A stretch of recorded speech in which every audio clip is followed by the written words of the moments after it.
একজন মানুষ অন্য মানুষের সাথে শত্রুতা করে বসেন, দুজন ঘনিষ্ঠ বন্ধু। এমনও এক সময় আসতে পারে যখন এনারা একে অপরের শত্রু হয়ে ওঠেন। এর অনেকগুলো কারণ হতে পারে, কিন্তু মূল কারণ হলো আলোচনা। আগে হ্যাঁ, আপনি যদি কারোর বিষয়ে আলোচনা করেন তাহলে সে আপনার শত্রু হয়ে যেতে পারে। এবার মনে একটা প্রশ্ন আসতে পারে যে এটা কিভাবে সম্ভব হতে পারে?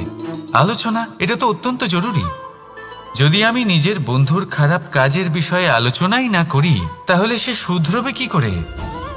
এ কথা সত্যি যে আলোচনা আবশ্যক, কিন্তু তার থেকেও বেশি গুরুত্বপূর্ণ এবং আবশ্যক হলো আপনার এই সিদ্ধান্ত এটাই যে আপনার এই আলোচনা কোন স্থানে করবেন। যদি এটা সবার সামনে করবেন ভাবেন, তাহলে তা অপমানও হয়ে যেতে পারে। যদি এটা আলাদাভাবে করেন তাহলে তা পরামর্শ হয়ে যায়। অপমান কেউ স্বীকার করতে পারেন না, কিন্তু পরামর্শ সকলের ভালো লাগে। তাহলে যদি আপন কারোর জন্য ভালো কিছু চান, কাউকে শুধরে দিতে চান, আর আপনার মনে হয় আলোচনা আবশ্যক, তাহলে সর্বপ্রথম সময়, পরিস্থিতি আর স্থানের কথা মনে রাখবেন, নয়তো এই আলোচনা আপনাকে খুব ভোগাতে পারে। তাহলে আসুন আমার সাথে ভালোবেসে বলুন, রাধা রাধা। আপনার জীবনেও কি সমস্যা রয়েছে? অবশ্যই থাকবে। প্রত্যেকের জীবনেই সমস্যা থাকে। প্রত্যেক মানুষ জিজ্ঞাসাও করেন যে এই সমস্যা আসলে কি আর কেন আসে এ জীবনে। আপনাকে একটা কথা বলে দিই যে সমস্যা আসলে সেটা নয় যা আপনার পথে বাধা সৃষ্টি করে, বরং সমস্যা হলো সেটাই যেটা আপনি তখন দেখতে পান যখন আপনার একাগ্রতা আপনার পথ থেকে, আপনার লক্ষ্য থেকে সরে যেতে থাকে। আর এই সমস্যাগুলি দূর করার জন্য, এর সমাধান করার জন্য একটাই পথ আছে, নিজের সমস্ত ভাবনা আরো একবার একাগ্র করুন নিজের পথের দিকে, নিজের লক্ষ্যের দিকে। আপনার সমস্ত ভাবনা যদি কেন্দ্রীভূত হয় নিজের লক্ষ্যে, তাহলে এই সমস্যা দূরে থাকবে। যদি এরকম না হয়, যদি আপনার মন একটু অন্যদিকে চলে যায়, তাহলে এই সমস্ত সমস্যা আবার সামনে চলে আসে আর বাড়তেও থাকে। দেখুন, যেখানে আপনার লক্ষ্য রয়েছে, বাণ যদি সেখানেই চালাতে হয়, তাহলে দৃষ্টি তো সেদিকেই রাখতে হবে।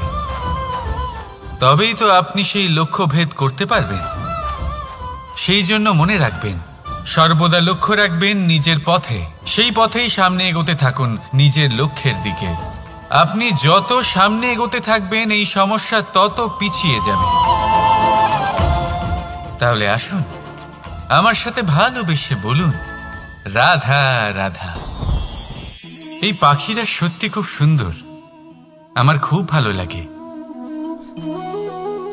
আপনি নিশ্চয়ই শুনে থাকবেন যে কিছু পাখির কাছে ডানা অবশ্যই থাকে, কিন্তু উড়তে পারে না। তারা চায় উঁচু আকাশে উড়ে বেড়াতে এবং মেঘেদের সাথে কথা বলতে, করতেই পারে না। এবার এই সংসারেও পাওয়া যায় ঘুড়িও।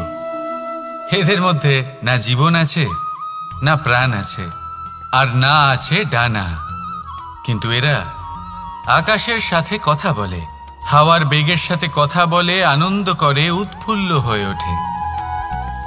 আকাশে জীবনের কিছু মুহূর্ত কাটায়।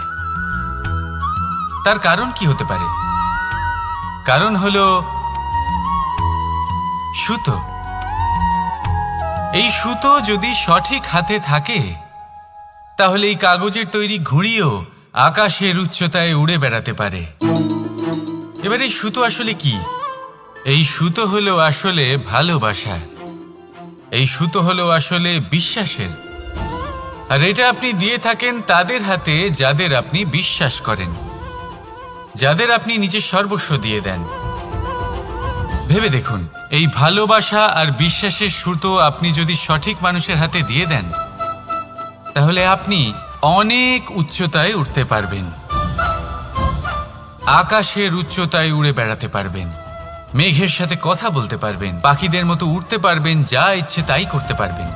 শুধু এই মানুষ সঠিক হতে হবে, এমন একজন মানুষ যার মনে আপনার জন্য ভালোবাসা রয়েছে, এমন এক মানুষ যার মনে কোনো স্বার্থ নেই, যিনি পরোপকারী, এমন একজন ব্যক্তি যিনি আপনার অস্তিত্বকে বাইরে নিয়ে আসতে পারবেন, তাকে উজ্জ্বল করে তুলবেন।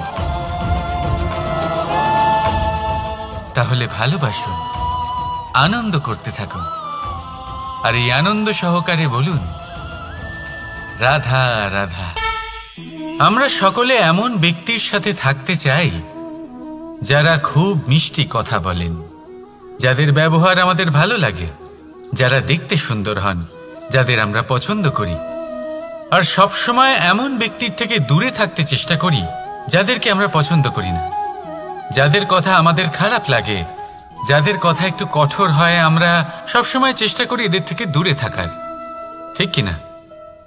কিন্তু যদি বাস্তবটা দেখি, তাহলে এই কঠোরতা জীবনে শান্তির প্রলেপ দেয়। ওষুধও একটু কড়াই হয়, কিন্তু এ কি করে? আমাদের সুস্থ করে তোলে। ঠিক সেইভাবেই ভালোবাসার এই অধ্যায় একটু কঠিন, একটু কড়াও মনে হতে পারে, কিন্তু এর ফল সবসময় আপনাদের স্বাস্থ্যের পক্ষে ভালোই হয়। সেই জন্য যদি কেউ আপনার নিন্দে করে, আপনাকে কড়া কথা শোনায়, আপনার ব্যাপারে আলোচনা করে, তার মানে এটা নয় যে সে আপনার শত্রু। হতে পারে তিনি আপনার বন্ধু হন, আপনার জন্য ভালো চান, আপনাকে শুধরে নিতে চান, আপনার মধ্যে কোনো পরিবর্তন দেখতে চান। সেই জন্য কখনো কারোর কথা শুনে বা কাউকে দেখে প্রাথমিকভাবে এই সিদ্ধান্ত নেবেন না যে তিনি আপনার শত্রু হন নাকি আপনার বন্ধু হন। এমনও শত্রু হয়ে থাকেন যে গুড়ের মতো মিষ্টি মিষ্টি কথা বলে আসলে আপনাকে বিষ পান করিয়ে দেবেন। আর এমনও বন্ধু থাকেন যারা আসলে নিমের মতো কড়া কথা বলেন, কিন্তু আপনাকে অমৃত পান করান। এদের মধ্যে পার্থক্য করতে জানতে হবে, কে আসলে শত্রু হন আবার কে আসলে মিত্র হন।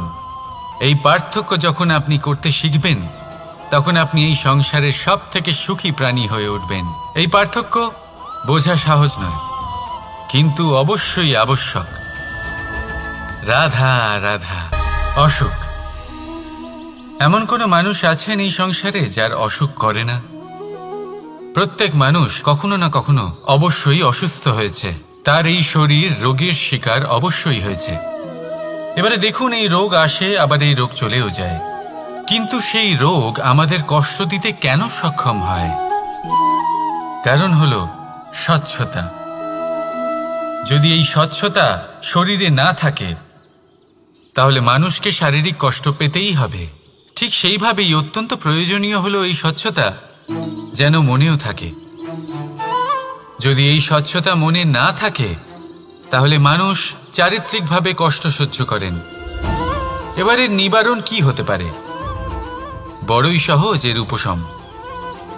যদি রোগ শরীরে হয়, তাহলে সর্বপ্রথম স্বচ্ছতা বজায় রাখতে শিখুন, এই শরীরকে পরিষ্কার রাখতে শিখুন।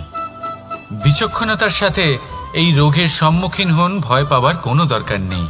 ব্যায়াম করতে থাকুন, সব ঠিক হয়ে যাবে। সেইভাবেই যদি এই অসুখ মনে হয়, তাহলে কি করা যায়? সর্বপ্রথম তার আধারের উপরে নজর দিন। আপনার এই আধারই হলো আপনার আহার। যা আপনি আহার করবেন, সেরকমই মানুষ হয়ে উঠবেন। সেইভাবেই আপনি যেরকম ভাবেন, সেরকমই মানুষ হয়ে উঠবেন। সেই জন্য নিজের ভাবনাকে শুভ করুন, নিজের দৃষ্টিভঙ্গিকে শুভ করে তুলুন, সব কিছু সঠিক হবে। আপনার আমার সবার মধ্যেই এক রাক্ষস বাস করে, তার সম্মুখীন হন, তাকে পরাস্ত করুন।